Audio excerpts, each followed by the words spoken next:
Hello दोस्तों, तो start करते हैं आगे। अभी तक हमने 3D में प्लेन का फर्स्ट टाइप का इक्वेशन देख लिया, प्लेन की फर्स्ट टाइप की इक्वेशन देख ली, जो थी हमारी, यहां लिख देता हूं मैं, सारी इक्वेशंस लिख दूंगा मैं।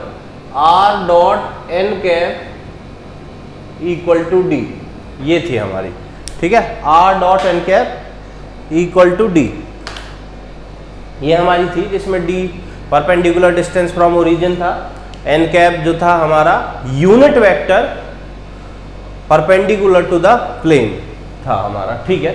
अब जो हमें नेक्स्ट देखनी है, उसके लिए हमें प्लेन के ऊपर एक तो पॉइंट दे रखा होगा, पॉइंट दे रखा होगा प्लेन के ऊपर, और एक दे रखा होगा, ठीक है, दो चीजें दे रखी होंगी, नॉर्मल वेक्टर, ठीक है, नॉर्मल वेक्टर और point on the plane, point on plane, और दे रखा है नॉर्मल वेक्टर, ठीक है। ये दोनों चीज दे रखी होंगी, तो प्लेन की इक्वेशन कैसे निकालेंगे हम यहां पढ़ेंगे। पॉइंट ऑन द प्लेन को मान लेते हैं x1 y1 z1, general point मान लेते हैं x1 y1 z1, कुछ भी पॉइंट दे रखा हो सकता है, ठीक है। ये x1 y1 z1 की वैल्यू तुम्हें पता होंगी 2 3 4 2 -1 -5, कुछ भी हो सकती है, ठीक है। और नॉर्मल वेक्टर को कैपिटल N से डिनोट करते हैं। ध्यान रखना, नॉर्मल का मतलब परपेंडिकुलर वेक्टर ही है, ठीक है। अब इसमें एक जो इस पे दो कंडीशंस अप्लाई थी कि ये नॉर्मल भी होना चाहिए, मतलब कि ये परपेंडिकुलर भी होना चाहिए, और इसका जो मैग्नीट्यूड है वो 1 होना चाहिए, यानी कि यूनिट वेक्टर होना चाहिए। यूनिट वेक्टर वाली कंडीशन यहां अप्लाई नहीं होती है, ये यूनिट वेक्टर ना भी हो तो चलेगा, अगर ये यूनिट वेक्टर है तो भी कोई दिक्कत नहीं है, ठीक है। बस ये परपेंडिकुलर होना चाहिए, नॉर्मल का मतलब परपेंडिकुलर, ठीक है। तो वो मान लो हमें दे रखा है AI plus BJ plus CK, ठीक है। ये दो चीजें हमें गिवन है, तो हमें प्लेन की इक्वेशन कैसे निकालनी है। तो देखो, ये प्लेन मान लेते हैं, ये रहा प्लेन। अब जो ये नॉर्मल वेक्टर है, ये इसके ऊपर परपेंडिकुलर है, मान लो ये आ रहा है बाहर की तरफ ऐसे, ठीक है। बना नहीं सकते तो बस इमेजिन कर लो कि ये नॉर्मल वेक्टर इससे बाहर की तरफ आ रहा है, परपेंडिकुलर है। हमें इस पे एक पॉइंट दिया हुआ है, वो पॉइंट है x1, y1, z1, ठीक है। ये पॉइंट प्लेन के ऊपर है और ये हमें गिवन है, गिवन पॉइंट है। अब तुम्हें याद होगा एक पॉइंट, जनरल पॉइंट जो हम हमेशा इमेजिन करते हैं, random point x, y, z, जिसको r भी बोलते हैं, r रैंडम पॉइंट, ठीक है। तो वो दे रखा है, ये इस प्लेन के ऊपर कहीं पर भी लाई कर सकता है ये पॉइंट, मतलब कि यही है प्लेन का जनरल पॉइंट। अब अगर मैं r में से a को माइनस कर दूं, इस पॉइंट को हम a पॉइंट मान लेते हैं, क्योंकि जो भी गिवन पॉइंट होता है उसको a से डिनोट कर देते हैं, डिनोट करने का तरीका है बस, ठीक है। तो ये हो गया a, ये हो गया r। अगर r के कोऑर्डिनेट्स में से a के कोऑर्डिनेट्स माइनस कर दे तो हमें वेक्टर मिल जाएगा, कौन सा, ये वाला वेक्टर। इस वेक्टर को बोल देते हैं r minus a vector. r के कोऑर्डिनेट्स में से इसके कोऑर्डिनेट माइनस कर दिए, r वेक्टर होगा, यहां पर r वेक्टर होगा xi yj zk, a vector होगा x1i y1j z1 के, बीच में प्लस होगा, दोनों को माइनस कर देते हैं, दोनों को माइनस मतलब इसमें से इसको माइनस कर देते हैं, ये कर दिया, तो हमें वेक्टर मिल गया ये यहां से यहां का। अब ये वेक्टर प्लेन के ऊपर है, जैसे ये प्लेन है, प्लेन के ऊपर लाई कर रहा है। अब जो नॉर्मल वेक्टर था वो परपेंडिकुलर है प्लेन पे, इसको इधर ले जाएंगे तो देखो इसके ऊपर भी वो परपेंडिकुलर है, तो ये जो नॉर्मल वेक्टर है इसके ऊपर परपेंडिकुलर है। अगर तुम इसका और इसका डॉट प्रोडक्ट करोगे तो क्या आएगा, याद करो बच्चों, दो परपेंडिकुलर वेक्टर्स का डॉट प्रोडक्ट 0 होता था, तो वो 0 आएगा, ठीक है। ये हो गई हमारी इक्वेशन ऑफ प्लेन, जब हमें पॉइंट दे रखा हो प्लेन पे और नॉर्मल वेक्टर दे रखा हुआ। यही इक्वेशन हमें कई बार यूज करनी है, इसी फॉर्म में छोड़ के आना है, ठीक है। यही मेन है हमारा क्वेश्चन, ठीक है। तो r में से a को माइनस किया, डॉट n कर दिया, हो गया। क्वेश्चन कर लेते हैं, ज्यादा क्लियर हो जाएगा, ठीक है। पिछले वाले 15 एग्जाम्पल तक हमने कर लिया था, एक मिनट, 16 एग्जाम्पल तक हमने कर लिया था। अब आते हैं 17th एग्जाम्पल पे। 17th एग्जाम्पल में क्या दे रखा है, एक प्लेन की वेक्टर इक्वेशन निकालनी है और कार्टेशियन इक्वेशन निकालनी है।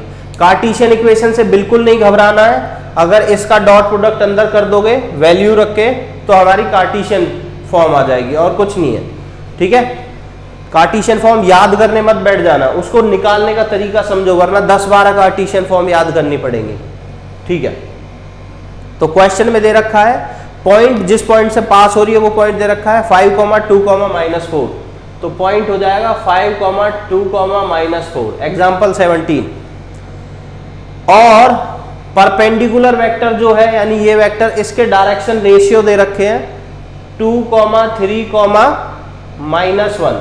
डायरेक्शन रेशियोज का मतलब है ये वाली वैल्यू दे रखी है ए बी सी की, तो ये एन वेक्टर क्या आ जाएगा, एन वेक्टर आ जाएगा हमारा 2i + 3j - 1k।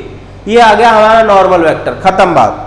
Normal vector आने के बाद अब इसको नॉर्मल वेक्टर को यहां रख दो, ए वेक्टर इससे बन जाएगा, क्या बनेगा ए वेक्टर 5i + 2j - 4k। ये हो गया ए वेक्टर। आर वेक्टर तुम्हें पता है हमेशा सेम होता है, इधर डाल देंगे आंसर आ जाएगा।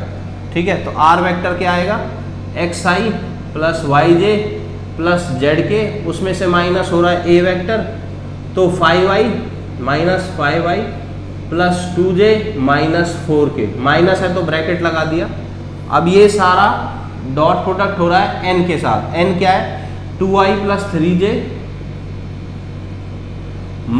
k, इसके साथ और वैल्यू आएगी 0 के इक्वल। बस ये तो आ गई हमारी वेक्टर फॉर्म, इतना ही छोड़ के आना, खत्म बात। अब ठीक है, इसकी अगर तुम अंदर डॉट प्रोडक्ट कर दोगे, ठीक है, इसके साथ डॉट प्रोडक्ट अलग होगा, इसके साथ डॉट प्रोडक्ट अलग होगा, तो उसके बाद जो फाइनल आंसर आएगा वो होगी कार्टेशियन फॉर्म। तो इसका डॉट प्रोडक्ट पहले इसके साथ करते हैं, इस होल के साथ। ठीक है, तो x का 2 के साथ होगा तो 2x, y का 3 के साथ होगा तो 3y, j का -1 के साथ होगा तो -j, फिर यहाँ माइनस आता है, इसका और इसका डॉट प्रोडक्ट करेंगे। ठीक है, क्योंकि हमें पता है जब डॉट प्रोडक्ट का कोई भी वेक्टर अंदर जाता है तो वो दोनों के साथ डॉट प्रोडक्ट हो जाता है, इसलिए कर रहे हैं। अब 2i का 5 के साथ करेंगे तो 5 2 जा 10 है, i नहीं आएगा, 2 3 जा 6, -4 -1 प्लस का 4, ये आ जाएगा 20 = 0, ये -20 आएगा, उधर भेज देंगे, फाइनल इक्वेशन आएगी 2x + 3y - z = 20। 20 को इधर रखो उधर रखो कोई प्रॉब्लम नहीं है, ये आ गई तुम्हारी कार्टेशियन फॉर्म, खत्म बात। इससे ज्यादा कुछ नहीं करना, कुछ डिस्कस नहीं करना, कुछ नहीं है, बहुत बेसिक है। पॉइंट पता होना चाहिए प्लेन पे, पॉइंट और नॉर्मल वेक्टर, तो तुम कोई भी इक्वेशन निकाल दो। नेक्स्ट पे आते हैं, नेक्स्ट टॉपिक पे, जिसमें हमें दिया हुआ है कि एक प्लेन की इक्वेशन निकालनी है। ठीक है, एक प्लेन की इक्वेशन निकालनी है जो कहां से जा रहा है, 3 नॉन कोलिनियर पॉइंट से जा रहा है। अब बच्चों इसमें नॉन कोलिनियर शब्द का क्या मतलब है? ठीक है, नॉन कोलिनियर पॉइंट होने वो बहुत जरूरी है, मतलब कि एक लाइन में नहीं होने चाहिए। अगर वो एक लाइन में होंगे तो हम कोई यूनिक प्लेन नहीं निकाल सकते। देखो इससे कितने प्लेन चले जाएंगे, इनफाइनाइटली मैनी। एक तो ये बोर्ड ही हो गया, बोर्ड इन तीनों के प्लेन में, एक ऐसे परपेंडिकुलर देख लो, फिर उसको हल्का सा बेंड कर दो, बेंड कर दो, बेंड कर दो, कितने सारे हो जाएंगे, हर एक एंगल पे नया प्लेन मिल जाएगा। तो अगर वो कोलिनियर होते हैं तो पॉइंट प्लेन जो है हमें यूनिक नहीं मिलता है। यूनिक प्लेन निकालने के लिए वो नॉन कोलिनियर होने चाहिए। ठीक है, तो 3 पॉइंट भैया हमें दे रखे हैं, ये रहा पॉइंट, ये रहा पॉइंट, ये रहा पॉइंट। इनके कोऑर्डिनेट है x1 y1 z1, इसका कोऑर्डिनेट मान लेते हैं x2 y2 z2। ठीक है, इस पॉइंट को मान लेते हैं a, इसको मान लेते हैं b, इसको मान लेते हैं c, x3 y3 z3। ठीक है भैया, अब देखो निकालना इसी तरीके से। ठीक है, यही जनरल फॉर्म है, इसके बाद और कोई फॉर्म आएगी नहीं स्पेशली, इसी से हम बाकी सब पे जाएंगे। ठीक है, तो कैसे निकालेंगे, यहां पर हमारे पास क्या है, 3 पॉइंट है, प्लेन ये रहा, इस प्लेन के ऊपर ही लाई कर रहे हैं तीनों पॉइंट। ठीक है, तो हमें क्या चाहिए होता है प्लेन की इक्वेशन के लिए? एक पॉइंट चाहिए होता है और परपेंडिकुलर वेक्टर। परपेंडिकुलर वेक्टर हमारे पास नहीं है बट पॉइंट है हमारे पास, तो पॉइंट का काम तो चल गया, आधी समस्या खत्म हो गई, ये पॉइंट है हमारे पास। ठीक है, तीनों में से कोई भी पॉइंट उठा सकते हो तुम। ठीक है, बुक में ए वाला उठाया हुआ है तो मैं भी पहले से लिखा हुआ है मैंने भी, तो इसीलिए ए वाला चलने देते हैं, वरना ये वाला भी उठा के यहां डाल सकते हो, ये वाला भी उठा के यहां डाल सकते हो, तुम्हारी मर्जी है। परपेंडिकुलर वेक्टर मेन है, वो कैसे निकालेंगे? ठीक है, जो इस प्लेन के परपेंडिकुलर होगा, मतलब कि जो इस डायरेक्शन में होगा, बाहर की तरफ आ रहा होगा। अब ध्यान से देखना, इसमें तुम्हारा वेक्टर काम आएगा। अगर तुम, ठीक है, अगर तुम यहां C में से A को माइनस कर दोगे, ठीक है, C वेक्टर में से A वेक्टर को माइनस कर दोगे। C वेक्टर क्या है? x3i y3j z3k, इससे इसके पॉइंट ऑफ कोऑर्डिनेट से जो बनेगा वो C वेक्टर है, C का पोजीशन वेक्टर। इसमें से ये वाला माइनस कर दोगे तो ये वेक्टर आ जाएगा, ये हो गया C माइनस A, और B में से अगर A को माइनस कर दोगे तो ये आ जाएगा B माइनस A। ऐसा क्यों कर रहे हैं अभी मैं बता रहा हूं। ठीक है, ये आ जाएगा, ये बेसिक है, ये समझ में आता है कि दो पॉइंट कोऑर्डिनेट में से माइनस कर देते हैं तो फाइनल माइनस इनिशियल, ये वाला वेक्टर आ जाता है। अब हमें चाहिए ऐसा वेक्टर जो इस प्लेन के परपेंडिकुलर हो। प्लेन के परपेंडिकुलर होगा तो इन दोनों वेक्टर्स के भी परपेंडिकुलर होगा, वो तुम देख सकते हो। प्लेन के परपेंडिकुलर अगर कोई चीज है तो वो वेक्टर्स के भी परपेंडिकुलर होगी जो वेक्टर प्लेन पे लाई कर रहे हैं। अब यहां पर मैंने जब क्रॉस प्रोडक्ट तुम्हें समझाया तो बार बार एक प्रॉपर्टी बताई थी कि दो वेक्टर्स के परपेंडिकुलर एक वेक्टर निकालना होगा तो कैसे निकालेंगे? ये रहे दो वेक्टर, इन दो वेक्टर के परपेंडिकुलर वेक्टर निकालना है तो वो निकालेंगे इन दोनों के क्रॉस प्रोडक्ट से। ठीक है, इन दोनों का क्रॉस प्रोडक्ट कर दो, दोनों का परपेंडिकुलर वेक्टर आ जाएगा। अब क्रॉस प्रोडक्ट में पहले इसको लिखो या इसको लिखो, कोई फर्क नहीं पड़ता क्योंकि दोनों ही परपेंडिकुलर होते हैं। तो एन वेक्टर कैसे आ जाएगा इसका? एन वेक्टर आएगा इन दोनों का क्रॉस प्रोडक्ट। किन दोनों का? इसका और इसका। तो लिख लेते हैं b माइनस ए का क्रॉस प्रोडक्ट c माइनस ए के साथ करेंगे तो हमारा परपेंडिकुलर वेक्टर आ जाएगा। ठीक है, ये सारी चीजें तुम्हें गिवन होंगी, ये तुम निकाल लोगे और फट से परपेंडिकुलर वेक्टर आ जाएगा। इसको डिटर्मिनेंट मेथड से सॉल्व करना, फिर जो आएगा उसको यहां रख देना, आ गया आंसर। तो हम डायरेक्ट भी इसको यहां रख सकते हैं या फिर तुम इसको अलग से निकाल के फिर रख देना। तो फाइनल इक्वेशन तुम्हारी जो बुक में दी हुई होगी वो इस तरीके से दी होगी, r माइनस ए का डॉट प्रोडक्ट n दिया होगा तुम्हें b माइनस ए का क्रॉस प्रोडक्ट c माइनस ए के साथ। तो ये चीज बुक में लिखी हुई है। अब ये भी प्रूफ हो गई हमारी कि ये कैसे आई है। ये वाला जो है ये परपेंडिकुलर वेक्टर है। क्लियर हो गई बात। अब बच्चों ये तो है, बाई चांस तुम ये वाला मेथड अगर भूल जाते हो तो देखो इनका क्रॉस प्रोडक्ट कैसे निकालोगे। ठीक है, क्रॉस प्रोडक्ट कैसे निकालोगे? तुम्हें पता है यहां आएगा आई जे के। ठीक, इसका एक शॉर्टकट मेथड भी है डिटर्मिनेंट फॉर्म से, वो भी मैं बता देता हूं।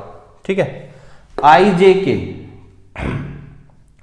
उसके नीचे आता है पहले वेक्टर का, यानी कि x2 में से ये माइनस करो, ये आएगा x2 minus x1, y2 minus y1, z2 minus z1।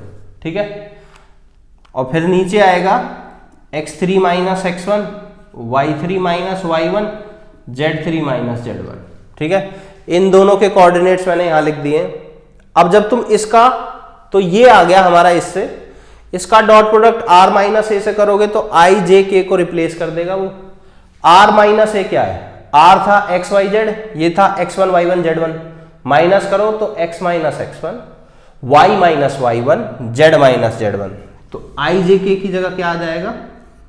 x minus x1, y minus y1, z minus z1 equal to 0। इसको सॉल्व कर लो, चाहे इसको सॉल्व कर लो, दोनों से इक्वेशन सेम आएगी।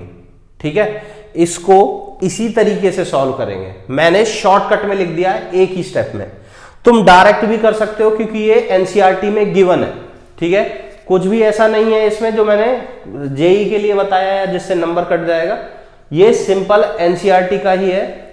पहले x में से x1 को माइनस करो, y में से y1, z में से z1। ये फर्स्ट लाइन हो गई। तो फर्स्ट लाइन रिप्रेजेंट करती है तुम्हारी r minus A. Second line क्या है? Second row, first row r minus A, second row x2 में से x1, मतलब सेकेंड पॉइंट में से फर्स्ट पॉइंट माइनस हो रहा है तो वो रिप्रेजेंट करती है b वेक्टर में से a वेक्टर को माइनस कर रहे हैं, नीचे वाला c में से a को। बस ये ध्यान रखना, पॉइंट दे रखे होंगे इधर डाल देना, खत्म हो गया। ज्यादा दिमाग लगाना ही नहीं है, इसमें कर देना, खत्म हो गया। परपेंडिकुलर वेक्टर शो करना हो, कुछ करना हो तो ये इस तरीके से आया। ठीक है, तो इसका तो एग्जाम्पल भी नहीं करेंगे हम, क्योंकि ये 3 पॉइंट दे रखे होंगे, उठा के यहां डालना, आंसर आ जाएगा, खत्म। ठीक है, एग्जाम्पल तुम ट्राई कर लो और कुछ नहीं है। अब देखो नेक्स्ट है हमारी इंटरसेप्ट फॉर्म। ठीक है, इंटरसेप्ट क्या होता है पहले हम ये जानेंगे अच्छे से, और उसके बाद इंटरसेप्ट फॉर्म करेंगे। ठीक है, अच्छा इंटरसेप्ट क्या होता है? सबसे पहले तो 11th क्लास पे जाते हैं कि 11th क्लास में जब लाइन थी हमारी तो वो जहां काटती थी 0 से लेके इसका डिस्टेंस a, इसका डिस्टेंस b, तो a और b इंटरसेप्ट होते थे हमारे एक लाइन के। तो लाइन की इक्वेशन होती थी x by a comma y plus y by b equal to 1। ठीक है, ये होती थी लाइन की इक्वेशन। 3D में x y z आ जाता है तो वो प्लेन की इक्वेशन बन जाती है। इंटरसेप्ट हमें दे रखे होंगे x y और z तीनों के। ठीक है, ये z एक्सिस मान लेते हैं। तो जो प्लेन होगा तीनों को काट रहा है, ब्लू कलर से प्लेन बना रहा हूं मैं, ऐसे करके इसको काट रहा है। ठीक है, इसको ऐसे ऐसे काट रहा है। तो ये जो हो गया, ये लेंथ हो गई a, x का इंटरसेप्ट, ये लेंथ हो गई b, y का इंटरसेप्ट, ये लेंथ हो गई c। लेंथ का मतलब ओरिजिन से लेके जहां ये एक्सेस को कट कर रहा है वो पॉइंट। ठीक है, ये लेंथ हो गई c, ये लेंथ है। ठीक है, तो ये है क्या? इंटरसेप्ट दे रखे हैं। जब ऐसे दे रखे हो इंटरसेप्ट, मतलब ओरिजिन से कितनी दूरी पे काट रहा है, तीनों इंटरसेप्ट दे रखे हैं, तो तुम्हें कुछ नहीं करना प्लेन की इक्वेशन के लिए। x by a plus y by b plus z by c equal to 1 कर देना है, निकल आई प्लेन की कार्टेशियन फॉर्म। ठीक है, तीनों इंटरसेप्ट दे रखे होंगे, उठा के डाल दो, जो भी दे रखे हो 1 के इक्वल रख दो सम करके। ज्यादा करो तो एलसीएम ले लेना, फिर ये उसी फॉर्म में आ जाएगी और तुम्हें अच्छा सा लगेगा थोड़ा सा। बाकी इस फॉर्म में भी छोड़ के आ सकते हो, बिल्कुल सही है, कोई एक नंबर भी नहीं काटेगा। ठीक है, अब जिनको क्यूरियोसिटी हो रही है कि ये आया कैसे, ये प्योरली उनके लिए जो क्यूरियस हो रहे हैं, वरना यहाँ पर सीबीएसई का पोर्शन खत्म हो चुका है। ठीक है, तो देखो बच्चों, ये वाला पॉइंट क्या होगा, एक्स एक्सिस पे काट रहा है तो ये पॉइंट होगा a,0,0। ये पॉइंट क्या होगा, ये पॉइंट होगा 0,b,0, क्योंकि किसी एक एक्स एक्सिस पे, किसी भी एक्सिस पे, एक्स एक्सिस पे नहीं, एक्सिस हो या वाई एक्सिस या जेड एक्सिस, बाकी दोनों के कोऑर्डिनेट 0 रहते हैं। वाई एक्सिस पे वाई का कोऑर्डिनेट होगा x और z के कोऑर्डिनेट 0 होंगे, z पे z का कोऑर्डिनेट होगा x और y के 0 होंगे। ठीक है, तो इस तरीके से हम देख सकते हैं, हमें इंटरसेप्ट का मतलब होता है 3 पॉइंट दिए हुए हैं, ये स्पेशल पॉइंट है। अब उठा के उसी इक्वेशन में डालो जो लास्ट अभी जस्ट इससे पहले की है, उसी में डालो, सॉल्व करो, ये आ जाएगा। ठीक है, तो तुम्हें वो करने की जरूरत नहीं है, आया कैसे बस मैं ये बता रहा हूं। अब तुम इसके जो भी सॉल्व एग्जांपल्स हैं या इस पे बेस्ड जो भी क्वेश्चन है वो कर सकते हो। मैं इनके क्वेश्चन इसलिए नहीं बता रहा हूं, बिल्कुल डायरेक्ट क्वेश्चन है। ठीक है, तो तुम खुद से कर सकते हो। इसके बाद जो नेक्स्ट टॉपिक्स आएंगे उनमें हम क्वेश्चन प्रैक्टिस करेंगे, वो ज़्यादा इंपॉर्टेंट है, तो उन्हीं पे करेंगे। बाकी ये चीज़ रट लेना बच्चों। बाय बाय, नेक्स्ट वीडियो में मिलते हैं। ठीक है।